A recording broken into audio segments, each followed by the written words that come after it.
Hi students, welcome to క్రాఫీ Sanskrit 1 inter first year students. నేను ఈరోజు మీకు ఇంపార్టెంట్ క్వశ్చన్ పేపర్ చెప్తున్నాను, ప్లస్ నా వీడియోలో కూడా చూపిస్తున్నాను. ఇందులో మీరు ఏవైతే బిట్స్ ఉన్నాయో అవన్నీ ప్రాక్టీస్ చేస్తే 80% డెఫినెట్ గా మీకు ఎగ్జామ్ లో వస్తుంది. ఓకేనా? అయితే నేను చెప్పేది జాగ్రత్తగా వినండి. ఏ విధంగా చదువుకోవాలి, ఏ విధంగా నేర్చుకోవాలి అన్నది మీరు జాగ్రత్తగా వినండి. నేను చెప్పిన ప్యాటర్న్ ని మీరు ఫాలో అయ్యారంటే ఈజీగా మార్క్స్ అనేవి స్కోర్ చేయొచ్చు. ఫస్ట్ ఏంటంటే క్వశ్చన్ పేపర్ మొత్తం కేర్ఫుల్ గా చదవండి. పేపర్ తీసుకున్నామా, క్వశ్చన్ పేపర్ తీసుకున్నామా, టక్టగా రాసామా, మార్క్స్ వచ్చాయా అన్నది కాదు. ఆ విధంగా ఎప్పుడు మార్క్స్ రావు మీకు. క్వశ్చన్ పేపర్ తీసుకొని ఫస్ట్ రీడ్ చేయండి. First read whole question paper carefully and try to understand what is that. అదేంటో అర్థం చేసుకోండి. ఫస్ట్ బిట్ ఏముంది, సెకండ్ బిట్ ఏముంది, థర్డ్ బిట్ ఏముంది, ఫోర్త్ బిట్ ఏముంది, అది లైన్ గా ఒక్కొక్క బిట్ చూసుకోండి. మీరు దాన్ని ఎలా రాయాలి ఆలోచించండి. ఆలోచించి మీరు ఒక్కొక్క బిట్ అనేది స్టార్ట్ చేయండి. అర్థమైందా? ఏ బిట్ వదిలే అవసరం లేదు. సంస్కృత్ చాలా ఈజీ, మీకు లిమిటెడ్ సిలబస్ ఉంది కాబట్టి హిందీ, తెలుగు పర్ఫెక్ట్ వచ్చిన వాళ్ళు గ్రామర్ పార్ట్ అండ్ ఈ ఏమంటారు మనకు క్వశ్చన్ ఆన్సర్స్ అనేటివి, సమ్మరీస్ అనేటివి ఈజీగా రాసుకోవచ్చు. ఫస్ట్ థింగ్ క్వశ్చన్ చదవడానికి రావాలి. సో నేను క్వశ్చన్ పేపర్ ఎక్స్ప్లెయిన్ చేస్తున్నాను, మీకు టైం ఉంది కాబట్టి జాగ్రత్తగా బుక్ ఓపెన్ చేయండి. నేను చెప్పిన ప్యాటర్న్ ప్రకారం చదువుకోండి. ఓకేనా? అయితే ఇప్పుడు క్వశ్చన్ పేపర్ దగ్గర వచ్చేసరికి మనకు ఫస్ట్ బిట్ శ్లోకాస్ ఉన్నాయి. అవునా? శ్లోకాస్ మీకు ఎగ్జామ్ లో ఫస్ట్ బిట్ లో శ్లోకాస్ వస్తాయి. 2 శ్లోకాస్ వస్తాయి. 2 శ్లోకాస్ లకి మీరు 1 శ్లోకం రాయాలి. టోటల్ మీకు 10 ఇంపార్టెంట్ శ్లోకాస్ ఉన్నాయి. ఆ 10 శ్లోకాస్ లకి మీరు ఏవైనా ఫస్ట్ 5 శ్లోకాలు నేర్చుకోండి. ఫస్ట్ 5 శ్లోకాలకి 1 శ్లోకం అనేది ఎగ్జామ్ లో 100% షూర్ వచ్చేస్తుంది. ఓకేనా? అందులో డౌట్ లేదు. ఆల్రెడీ మీరందరూ ప్రాక్టీస్ చేసి ఉంటారు. సో ఇంకొకసారి దాన్ని రివైజ్ చేయండి, చూడకుండా రాయడానికి ట్రై చేయండి. హార్డ్లీ మీకు ఒక శ్లోకంలో 10 to 11 వర్డ్స్ ఉంటాయి. సో పెద్ద డిఫికల్ట్ టాస్క్ కాదు. 1కి 2 సార్లు చదివారంటే ఆ శ్లోకం వచ్చేస్తుంది. అయినా మీకు రాకపోతే నేను ఆల్రెడీ శ్లోకాల వీడియోలు కూడా పెట్టాను, అది ఓపెన్ చేసి చూసుకోండి. ఎలా చదవాలి, ఎలా పలకాలి, దా వర్డ్ మీనింగ్ ఏంటి, ఈచ్ అండ్ ఎవ్రీథింగ్ అనేది నేను ఆల్రెడీ మెన్షన్ చేశాను. సో అందులో ప్రాక్టీస్ చేసుకోండి. అయితే శ్లోకం రాసిన తర్వాత మీరు ఏం చేయాలి? భావం రాయాలి. శ్లోకం రాసినందుకు 3 మార్క్స్ అండ్ భావం రాసినందుకు మీకు 3 మార్క్స్, అంటే 6 మార్క్స్. ఫస్ట్ శ్లోకం రాసి భావం రాస్తే 6 ఫిక్స్, రైట్? అయితే ఇప్పుడు సెకండ్ బిట్ చూడండి. సెకండ్ బిట్ ఏముంది మీకు? సమ్మరీస్ అనమాట, రైట్? సమ్మరీస్. అయితే సమ్మరీస్ లో చూడండి, ఏ స్టోరీ నేర్చుకోవాలా అని పిల్లలు భయపడుతూ ఉంటారు. సో భయపడే అవసరం లేదు. అర్థమైందా? భయపడే అవసరం లేదు. ఫస్ట్ మీరు ఏం చేయండి అంటే, మీకు టోటల్ ఎన్ని స్టోరీస్ ఉన్నాయి పోయిటరీలో అంటే పద్య భాగంలో ఎన్ని స్టోరీస్ ఉన్నాయి, గద్య భాగంలో ఎన్ని స్టోరీస్ ఉన్నాయి. అయితే ఈ పోయిటరీ నుండి మీకు సెకండ్ బిట్ లో వస్తుంది, థర్డ్ బిట్ ఏమో ప్రోస్ నుండి వస్తుంది. పోయిటరీ సెకండ్ బిట్ అనమాట, స్టోరీస్ రాయాలి. అయితే మీకు టోటల్ ఎన్ని లెసన్స్ ఉన్నాయి? ఇంపార్టెంట్ 4 లెసన్స్ ఉన్నాయి సమ్మరీస్ కోసం. దానికి కూడా మీకు 6 మార్క్స్. మీరు చక్కగా ఓన్ గా రాయొచ్చు. అర్థమైందా? అయితే ఇక్కడ ఏంటంటే రామో విగ్రహవాన్ ధర్మ ఒకటి అండ్ నెక్స్ట్ లక్షశుద్ధి. ఈ 2 స్టోరీస్ పర్ఫెక్ట్ గా నేర్చుకోండి. ఈ 2లోకి వెళ్ళి 1 ఎగ్జామ్ లో కంపల్సరీ వస్తుంది. అర్థమైందా? ఈ 2లోకి వెళ్ళి ఏవేవి? రామో విగ్రహవాన్ ధర్మ అండ్ లక్షశుద్ధి. విగ్రహవాన్ ధర్మలో ఏముంది? రాముడు, శ్రీరాముడు అడవికి ఎందుకు వెళ్ళాడు, అక్కడ ఏం జరిగింది, అది గుర్తు పెట్టుకోవాలి చాలు. నెక్స్ట్ లక్షశుద్ధిలో ఏముంది? గురు ద్రోణాచార్యుల వారు తమ శిష్యులకు ఎటువంటి పరీక్ష పెట్టారు? 2 పరీక్షలు పెట్టారు, 2 టెస్ట్. ఒకటి బర్డ్ది, ఇంకోటి గ్రాహంది. ఈ విధంగా షార్ట్ కట్ లో గుర్తు పెట్టుకొని మీరు స్టోరీ రాయాలి. దాన్ని లెంత్ చేసేయండి. లెసన్ నేమ్, రైటర్ నేమ్, ఆధార గ్రంథము అండ్ స్టోరీలో ఎంట్రీ కండి. ఈజీగా రాసుకోవచ్చు. అయితే ఇప్పుడు కొంతమందికి ఇష్టం ఉంటుంది, ఇష్టం ఉండదు. సో ఈ స్టోరీస్ రాయాలి అని ఇష్టం ఉంటే రాయొచ్చు. కాదు మ్యామ్ మేము వేరే స్టోరీ రాయాలనుకుంటున్నామంటే ఇంకా ఒక చాయిస్ ఉంది మీకు. ఏంటంటే ఒకటి శ్రీకృష్ణ గురుదక్షిణ గాన పరీక్ష. ఈ ఫస్ట్ 2 రామ విగ్రహవాన్ ధర్మ అండ్ లక్షశుద్ధి మీకు కొంచెం డిఫికల్ట్ అనిపిస్తే, ఇన్ కేస్ డిఫికల్ట్ అనిపిస్తే శ్రీకృష్ణ గురుదక్షిణ అండ్ గాన పరీక్ష ఇవి 2 నేర్చుకోండి. నేర్చుకుంటే ఫస్ట్ 2 నేర్చుకోండి, కాదు అంటే ఈ లాస్ట్ 2 నేర్చుకోండి. ఇందులోకి వెళ్ళి 1 కూడా కంపల్సరీ వస్తుంది. ఇందులోకి వెళ్ళి ఒకటి అంటే మీరు చదివింది రాకపోతే మళ్ళీ పప్పులో కాలేసినట్టు అవుతుంది. కాబట్టి అలా చేయకండి. మీరు ఏం చేయాలి? నేర్చుకుంటే 2 నేర్చుకోవాలి, రామ విగ్రహం ధర్మ అండ్ లక్షశుద్ధి. ఇక్కడ కాదు అంటే శ్రీకృష్ణ గురుదక్షిణ అండ్ గాన పరీక్ష. శ్రీకృష్ణ గురుదక్షిణ ఏముంది, సందీపని గురు దగ్గర వాళ్ళు 64 days లో విద్య నేర్చుకుంటారు. అంటే గురువు గారికి వాళ్ళు గురుదక్షిణ ఏమి ఇచ్చారు, ఆ గురుదక్షిణ కోసం వాళ్ళు ఏం చేశారు అన్నది శ్రీకృష్ణ గురుదక్షిణ. గాన పరీక్షలో ఏముంది, నాట తుమ్ములలో ఎవరు బెటర్ సింగర్ అది ఎలా ఫైనల్ చేశారు అన్నది ఆ స్టోరీ అన్నమాట.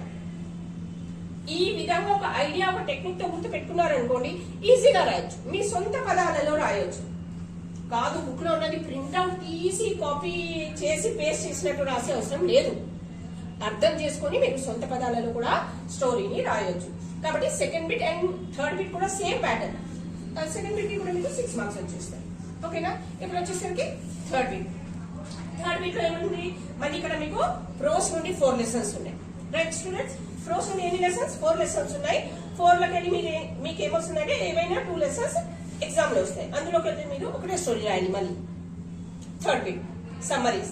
అయితే ఇక్కడ ఏమేమి ఉన్నాయి అంటే, ఒకటి దయాలు దానశీల నాగార్జున, వీరవనిత కీర్తిసేన. నేర్చుకుంటే ఇవి 2 నేర్చుకోండి. ఈ రెండింటిలో ఒకటి కంపల్సరీ ఎగ్జామ్ లో వస్తుంది. రైట్. తర్వాత వచ్చేసరికి మనకు నెక్స్ట్ లెసన్ ఏముంది, శరణాగత రక్షణ అండ్ పితృ సేవాపరహ శ్రవణ కుమార. ఓకేనా. నేర్చుకుంటే లాస్ట్ 2 నేర్చుకోండి, కాదంటే ఫస్ట్ 2. ఇందులోకి వెళ్ళి 1 ఇందులోకి వెళ్ళి 1 వస్తుంది. కాబట్టి ఒకటి రాసి ఒకటి చాయిస్ లో మీరు వదలవచ్చు. So that you will get 6 marks for third bit also. అర్థమవుతుందా. సో ఇది మీకు ఎన్ని బిట్స్ అయిపోయాయి, 3 bits. సో ఈ 3 bits మీరు మీ ఇంగ్లీష్ లో, అంటే మీరు ఏదైతే మీడియంలో చదువుతున్నారో, ఇంగ్లీష్ మీడియం చదివే పిల్లలు ఇంగ్లీష్ మీడియంలో, తెలుగు మీడియం చదివే పిల్లలు తెలుగులో రాసుకోవచ్చు, మీ మీడియం ని బట్టి రాసుకోవచ్చు. కానీ రిమైనింగ్ బిట్స్ అన్ని మీరు సాంస్క్రిట్ లోనే రాయాలి. ఇప్పుడు 4th బిట్ కి రండి. 4th బిట్ నాన్ డీటెయిల్ అంటే ఉపవాచకం. ఉపవాచకంలో మీకు ఎన్ని లెసన్స్ ఉన్నాయి, 6 lessons ఉన్నాయి. రైట్. సో 6 lessons దగ్గర మీరు ఏం చేయండి, ఏవైనా 4 lessons పర్ఫెక్ట్ గా ప్రాక్టీస్ చేసుకోండి. ఓకేనా. 4 లోకి వెళ్ళి 1 1 1 1 ఎలాగైనా వస్తుంది. 1 1 అనేది ఎలాగైనా వస్తుంది. కాబట్టి మీరు 4 నేర్చుకుంటే చాలు. ఎగ్జామ్ లో కూడా మీరు 4 ఆన్సర్స్ రాయాలి. రైట్. సో దానికి కూడా మీకు ఎన్ని మార్క్స్ ఉన్నాయి, 8 marks ఉన్నాయి. Right students. తర్వాత వచ్చేసరికి మీరు 5th బిట్. 5th బిట్ ఏముంది మీకు, సందర్భాలు అనమాట. సందర్భాలు అంటే అనరేషన్స్. అంటే మీకు 5th బిట్ లో సెంటెన్సెస్ వస్తాయి. ఆ సెంటెన్సెస్ ని మీరు ఏం చేయాలి, ఆ సెంటెన్స్ ఏ లెసన్ నుండి తీసుకోబడింది లెసన్ నేమ్, తర్వాత కవి పేరు అండ్ సందర్భము, ఆధార గ్రంథము అండ్ భావము రాస్తే మీకు 3 marks వచ్చేస్తాయి. సో టోటల్ 4 స్టేట్మెంట్స్ వస్తాయి. కాబట్టి దీనికి కూడా మీకు 4 lessons ఉన్నాయి. 4 లోకి వెళ్ళి మీరు ఏవైనా 2 lessons పర్ఫెక్ట్ గా ప్రాక్టీస్ చేసుకోండి. More than enough to score 6 marks. Right. 6 marks score చేయడానికి మీరు ఏవైనా 2 lessons పర్ఫెక్ట్ గా ప్రాక్టీస్ చేసుకోండి. అంటే ఒక లెసన్ నుండి ఒకటి, ఇంకో లెసన్ నుండి ఒకటి. కాదు మేడం మేము ఎక్స్ట్రా కూడా రాస్తాము అంటే ఇంకా 2 lessons ప్రాక్టీస్ చేసుకోండి, ప్రాబ్లం ఏం లేదు. అక్కడ ఎక్స్ట్రా రాస్తే ఆపేవారు లేరు. కానీ ఇచ్చిన దానికన్నా కూడా మేము తక్కువ రాస్తాము అంటే పాస్ కావడం కష్టమైపోతుంది. కాబట్టి మీరు రాయడానికి ప్రయత్నించాలి. ఓకేనా. అయితే ఇక్కడ కూడా మీరు ఏం చేయాలి అంటే, ఆ స్టేట్మెంట్ అనేది ఏ లెసన్ నుండి తీసుకోబడింది, లెసన్ పేరు రాయండి, తర్వాత కవి పేరు రాయండి, తర్వాత ఆధార గ్రంథం రాయండి, సందర్భం రాయండి, భావం రాయండి. భావం మీకు అర్థమైతే ఓకే, మీ ఏ విధంగా అర్థమైతే ఆ విధంగా రాయొచ్చు. కాదు అంటే పైన మీకు క్వశ్చన్ ఏదైతే స్టేట్మెంట్ ఇస్తారు కదా, అదే స్టేట్మెంట్ కాపీ చేసి మీరు ఇతి అర్థః ఇతి భావః అని కూడా రాయొచ్చు. ఇంకా సందర్భంలో చూడండి. సందర్భంలో ఏం చేయాలి అంటే, మీరు ఏదైతే సెంటెన్స్ ఉందో అది ఎవరితో చెప్పారు, ఎవరు చెప్పారో వాళ్ళ పేరు ఫస్ట్ రాయండి. అర్థమైందా. తర్వాత ఏం చేయాలి అంటే, ఎవరితో చెప్పారు అన్నది సెకండ్ వాళ్ళ పేరు రాసి ప్రతి ఏవం అవదత్ రాయండి. ప్రతి ఏవం అవదత్ ప్రతి దానికి వచ్చేస్తుంది. ఒకటి నేమ్స్ అనేది లెసన్స్ పర్ఫెక్ట్ గా మీకు గుర్తున్నాయి, లెసన్ బాగా చదివారు, మీకు అర్థమైంది అంటే ఇది ఈజీగా రాసుకోవచ్చు. మాక్సిమం స్టూడెంట్స్ ఏంటంటే అనోటేషన్స్ వదిలేస్తున్నారు.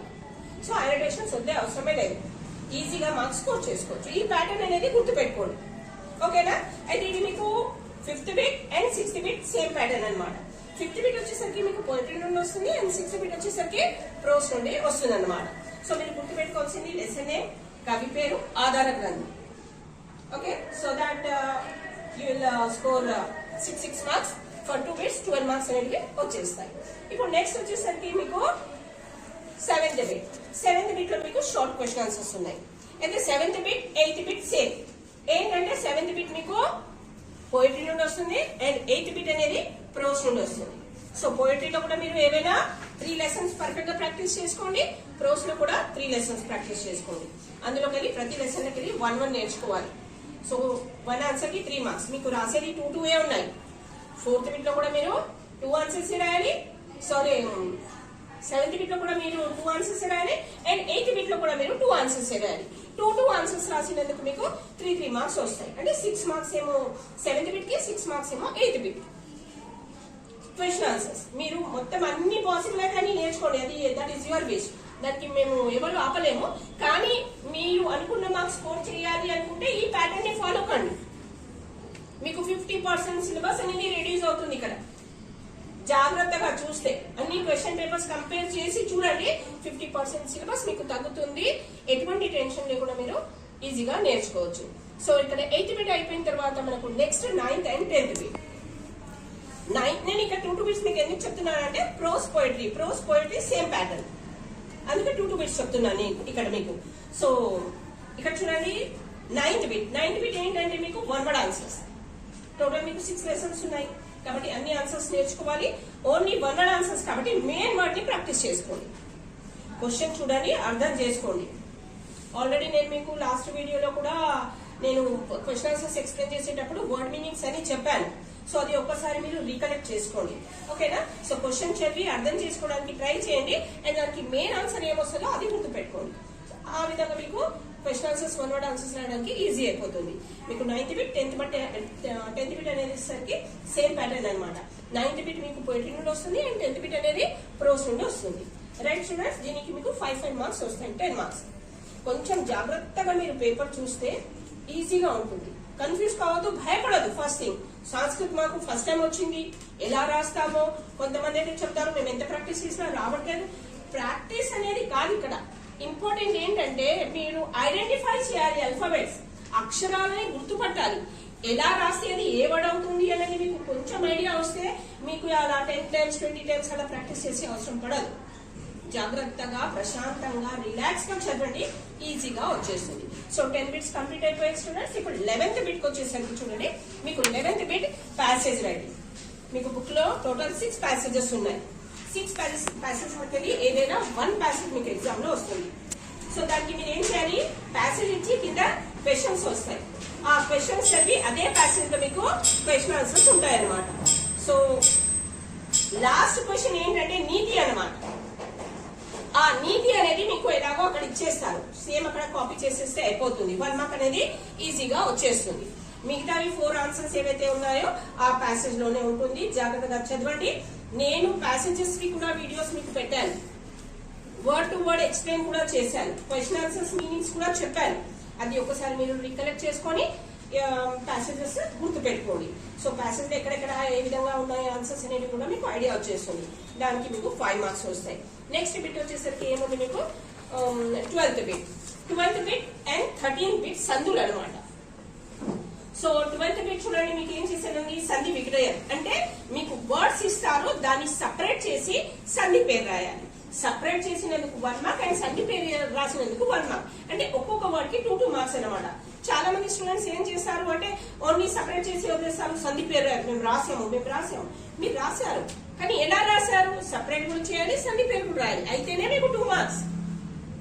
ఆ విధంగా మీకు టోటల్ 8 వర్డ్స్ వస్తాయి. 8 మీరు ఏవైనా 4 రాయాలి, దానికి 8 మార్క్స్ వస్తాయి అనమాట. సో మీకు టోటల్ 6 సందులు ఉన్నాయి. 6 మీరు 3 సందులు ప్రాక్టీస్ చేసుకోండి. ఈజీ ఉన్నాయి, ఏవైనా 3 సందులు ప్రాక్టీస్ చేసుకోండి. మీకు ఎగ్జామ్ లో అందులోకి 8 వర్డ్స్ వస్తాయి, ఈజీగా రాసేయచ్చు. 4 వర్డ్స్ అయితే కంపల్సరీ వస్తాయి. సో ఈజీగా 8 మార్క్స్ స్కోర్ చేయొచ్చు. మరి 13th బిట్ కూడా సందులే అనమాట. అయితే 13th bit and 12th bit కి డిఫరెన్స్ ఏంటంటే 12th బిట్ లో మీకు కలిపిస్తాడు, సపరేట్ చేయాలి. 13th బిట్ లో సపరేట్ చేసి ఇస్తాడు, దాన్ని మీరు కలిపి రాయాలి. మీరు గుర్తు పెట్టుకోవాల్సిందంటే ఏ విధంగా కలపాలి, ఏ విధంగా సపరేట్ చేయాలి అన్నది మీకు ఐడియా ఉండాలి. సో సపరేట్ చేసిన పదాలని మీరు కలిపి రాయాలి. కలిపి రాసినందుకు 1 మార్క్, సంధి పేరు రాసినందుకు 1 మార్క్. ఆ విధంగా మీకు ప్రతి పదానికి 2 మార్క్స్ అనేవి వస్తాయి. ఇక్కడ కూడా మీరు ఏవైనా అదే మీరు 12th బిట్ కోసం నేర్చుకున్న 3 సందులే 13th బిట్ కోసం కూడా పనికొస్తుంది. 3 సందులు పర్ఫెక్ట్ గా హార్డ్లీ మీకు ఎన్ని ఒక 15 to 20 వర్డ్స్ నేర్చుకున్నారు అనుకోండి, మీకు 3 సందులు అనేవి 3 సందులు అనేవి ఈజీగా వచ్చేస్తాయి. ఆ 3 సందులు నేర్చుకుంటే మీకు 13 వీక్ లో కూడా మీరు 4 వర్డ్స్ రాయాలి. 4 వర్డ్స్ కి మీకు 8 మార్క్స్ వచ్చేస్తాయి. ఓకే, అయితే ఇక్కడ సందులు కంప్లీట్ అయిపోయాయి. తర్వాత నెక్స్ట్ బిట్ వచ్చేసరికి మనకు 14th బిట్. 14th బిట్ ఏముంది మీకు శబ్ద రూపాన్ని. శబ్ద రూపాన్ని చూడండి. ఫస్ట్ మీరు ప్యాటర్న్ తెలుసుకోండి, దానికి ఎటువంటి సఫిక్సెస్ యాడ్ అవుతున్నాయి. ఎవరికైతే విభక్తులు పర్ఫెక్ట్ గా వచ్చో, అంటే మీకు ఇంగ్లీష్ లో చెప్పాలి అంటే టెన్సెస్ కాదు, parts of speeches. Parts of speeches లో ప్రిపోజిషన్ యాడ్ చేస్తే ఏ విధంగా మనం వర్డ్స్ పలుకుతామో అదే ప్యాటర్న్ ఇక్కడ మనకు శబ్ద రూపాణిలో వస్తుంది. అర్థమైందా? సో ఈ ప్రిపోజిషన్స్ అండ్ విభక్తులు తెలుగులో పర్ఫెక్ట్ వచ్చాయంటే ఈ శబ్ద రూపాన్ని అనేది మీకు ఈజీ అయిపోతుంది. ఇక్కడ మీరు ఫస్ట్ ఏం చేయాలి అంటే టేబుల్లో ఏకవచనం, ద్వివచనం, బహువచనం రాయాలి. ఏకవచనం అంటే సింగులర్ ఫామ్, ద్వివచనం అంటే 2 అన్నమాట, డ్యూయల్. అండ్ బహువచనం అంటే 2 కంటే ఎక్కువ ఉంటే దాన్ని బహువచనం అంటారు. తర్వాత వచ్చేసరికి ఇక్కడ సైడ్ కి చూడండి విభక్తులు రాయండి. ప్రథమ విభక్తి, సంబోధన ప్రథమ విభక్తి, తర్వాత ద్వితీయ, తృతీయ, చతుర్థ, పంచమి, సప్తమి, ఈ విధంగా విభక్తులు రాసుకొని అక్కడ ఏదైతే నౌన్ కానీ ప్రొనౌన్ కానీ ఇస్తాడు కదా ఆ వర్డ్ కి ప్రిపోజిషన్స్ అంటే విభక్తులు యాడ్ చేస్తే ఏ విధంగా పలుకుతాము అనేది అక్కడ రాసేయాలి. సో దట్ విభక్తులు అయిపోతాయి. ఓకేనా? ఇది అయిపోయింది. మీకు 14th బిట్ కంప్లీట్ అయిపోయింది. తర్వాత 15th bit. So 15th bit లో మీకు ఏముంది? ధాతు రూపాన్ని. ధాతు రూపాన్ని కూడా ప్యాటర్న్స్ ఉన్నాయి, దానికి ఎటువంటి సఫిక్సెస్ యాడ్ చేయాలో అది చూసి మీరు యాడ్ చేసుకోండి. మీకు ఇంకా క్లియర్ గా కావాలి అంటే నా లింక్ ని క్లిక్ చేసి మీరు వేరే వీడియోలో కూడా దానికి మొత్తం ధాతు రూపాన్ని ఎలా రాయాలనేది క్లియర్ గా ఎక్స్ప్లెయిన్ చేశాను, అది చూసుకోవచ్చు. అంటే ఎటువంటి సఫిక్సెస్ దేనికి యాడ్ చేయాలని నేను క్లియర్ గా ఎక్స్ప్లెయిన్ చేశాను, అది చూసుకుంటే మీకు అర్థమైపోతుంది. చాలా ఈజీ ఇది. ఇందులో ఏమొస్తాయంటే వర్బ్స్ అన్నమాట. వర్బ్స్ డిఫరెంట్ ఫార్మ్స్ అనేవి మనము ఇందులో రాయాలి. దీనికి కూడా మీకు నేను శబ్ద రూపాన్ని చెప్పలేదు. శబ్ద రూపానిలో మీకు 3 వర్డ్స్ వస్తాయి. 3 లకి 2 వర్డ్స్ రాయాలి. 2 వర్డ్స్ కి మీకు 8 మార్క్స్ వస్తాయి. ఓకేనా? తర్వాత 15th బిట్ వచ్చేసరికి ధాతు రూపాన్ని. ధాతు రూపానిలో కూడా మీరు ఎన్ని వర్డ్స్ రాయాలి? ధాతు రూపానిలో 2 వర్డ్స్ రాయాలి. 2 వర్డ్స్ రాస్తే మీకు 6 మార్క్స్ వస్తాయి. సో మీకు లాస్ట్ కి సఫిక్సెస్ ఏ విధంగా యాడ్ చేస్తున్నాము, ఎటువంటి వర్డ్స్ గివెన్ వర్బ్ కి యాడ్ అవుతుందో అది గుర్తు పెట్టుకుంటే ఇది ఈజీగా రాయొచ్చు. దానికి ప్యాటర్న్ ఉందన్నమాట. ఆ ప్యాటర్న్ నేను ఆల్రెడీ ఎక్స్ప్లెయిన్ చేశాను. సో ఆ ప్యాటర్న్ మీరు నా వీడియోలో చూసుకోవచ్చు. ఓకేనా? నేను ఇప్పుడు మీకు main question paper pattern explain చేస్తున్నాను. అంటే మనకు 25th కే ఉంది ఫస్ట్ అయితే ఎగ్జామ్. సో క్వశ్చన్ పేపర్ చూసి భయపడొద్దు, కాబట్టి నేను మీకు ఎక్స్ప్లెయిన్ చేస్తున్నాను. మీకు ఏ డౌట్ ఉన్నా సరే నాకు కమెంట్ బాక్స్ లో కమెంట్ చేసి నేను దాని ప్రకారం నేను మీకు నెక్స్ట్ వీడియో కూడా పంపిస్తాను. టెన్షన్ పడకుండా నాకు అన్ని క్వశ్చన్స్ ఓపెన్ గా అడగొచ్చు. అయితే ఇప్పుడు లాస్ట్ కి వచ్చేసరికి మనకు 16th బిట్. సో మీకు ఎగ్జామ్ లో టోటల్ 16 బిట్స్ వస్తాయి. సో 16th బిట్ ఏంటంటే ట్రాన్స్లేషన్స్. అర్థమైందా? ట్రాన్స్లేషన్స్ అంటే ఇక్కడ ఏంటంటే మీకు ఇంగ్లీష్ లో సెంటెన్సెస్ ఇస్తారు, ఆల్రెడీ బుక్ లో ఉన్నాయి మీకు. సో సెంటెన్సెస్ ఇస్తారు, దాన్ని మీరు సంస్కృత్ లో ట్రాన్స్లేట్ చేసి రాయాలి. చిన్న చిన్న సెంటెన్సెస్ చూసుకుంటే వచ్చేస్తుంది. గుర్తు పెట్టుకోండి, అక్షరాలు ఎలా రాయాలి అనేది మీకు ఐడియా వస్తే 25 సెంటెన్సెస్ అనేవి మీకు వచ్చేస్తాయి ఈజీగా. కొంచెం ఎఫర్ట్స్ పెట్టండి, ఈజీగా 99 మార్క్స్ స్కోర్ చేయొచ్చు. టెన్షన్ పడకుండా క్వశ్చన్ పేపర్ స్మూత్ గా రాయండి. ఫస్ట్ రీడ్ చేయండి. Reading is important children. First question paper జాగ్రత్తగా చదవండి. అమ్మా ఏముందో నాకు అర్థమైతే లేదు అని భయపడకండి. మాక్సిమం స్టూడెంట్స్ పేపర్ చూడగానే నాకు ఏదో అయిపోయింది, అంత మైండ్ లోనే అని నేను మర్చిపోయినా అంటారు. ఎలా మర్చిపోతారమ్మా? చదివినా ఎలా మర్చిపోతారు చెప్పండి? ఎవరు మర్చిపోరు, భయపడతారు కాబట్టి తొందరగా క్లిక్ కాదు.